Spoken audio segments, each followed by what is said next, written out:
That story about getting into Kung Fu, take 2. We should have a blooper reel. Anyway. So I was saying, in '75, the Kung Fu TV series came on TV. And at that time, well, I would have been about 7 years old.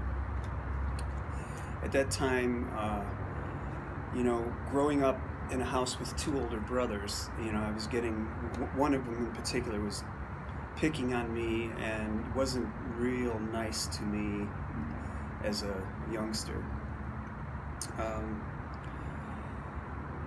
So that's some of it, but this Kung Fu TV series came on, and I was immediately hooked, and nothing fascinated me more than like a really peaceful guy just going around trying to mind his own business, but you know, when he gets messed with, then you know, he can defend himself really, really well. And that the whole show, the philosophy in it and everything really fascinated me. But you know, there was no chance for me to study until I was about sometime between 10 and 12 years old. And I had been after my dad to, you know, let me go get training somewhere, you know, and there was a Taekwondo school in town, and I used to go like plaster myself against the front glass, like, you know, like, I didn't even know what they were doing. I just knew it was like Kung Fu, and that's what I wanted to do. So, but my dad wouldn't pay for lessons. He's very old school, and just didn't, he was just think, you just need to learn how to box, you know, do boxing, you know. And one day I was sitting on the front porch of the house, and it was summertime, and the sun's blaring down on me. And I looked across the street and I saw a guy in the side yard of his home. And he had karate pants on, and he didn't have his top on. He was incredibly fit. And he's swinging nunchucks around like this, right? And by this time I had already seen a couple of Bruce Lee movies. So I knew these things. I was making them out of broomsticks connected together with a chain. Hit myself in the head with them every time. So I went across and I asked this guy what he was doing, and he explained it to me, but I didn't know Taekwondo from, you know, Shotokan, from karate, Kung Fu. I didn't know what the difference of any of it was. And so I asked him to teach me, and at first he said no. And sometime in the conversation it come out that he was an instructor at the Taekwondo school that I was go visit. So after some time he agreed to teach me, but said you can't tell your dad, you know.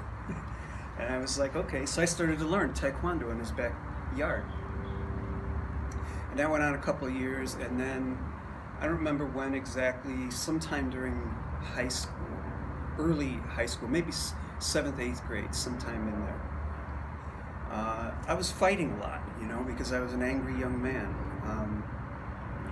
And also getting picked on a lot because I wasn't the biggest guy in the class, so everybody was bigger than me was, you know, picking on guys like me a lot. So I was still getting pushed around a lot, you know, and I really, you know, wanted to learn something, you know, I could defend myself. And so far all I had learned in Taekwondo was forms, you know. And I really wasn't learning like self-defense techniques, you know. It was all just punching and kicking in the air, and I began to feel like, you know, I wanted to learn something more practical. So in that time period, I had managed to get sort of some summer work, and I was paying for my Taekwondo lessons certainly by the time I got to high school. And so then throughout high school, again, you know, a lot of fighting, and I began to search around for some kind of martial art that I felt would help me be more practical in a fighting situation. So I searched all around. I tried many different kinds of martial art. None of them like for a very long period of time, until I was about a senior in high school and I discovered Jeet Kune Do. And then because I was a Bruce Lee nut when I was younger, right, going to see his movies on Samurai Sunday in the theater in town, you know, when I saw Jeet Kune Do, then I was immediately wanted to do that. So I did, and I did it, you know, senior year of high school, and then after I got out of high school, I got into the Carpenters Union, started to work, and then I was able to again pay for my own lessons, and that's kind of what got me started in martial arts. After a few years of Jeet Kune Do, I found Wing Chun, and that's been it. 30 years ago now. Awesome. All right. Thanks.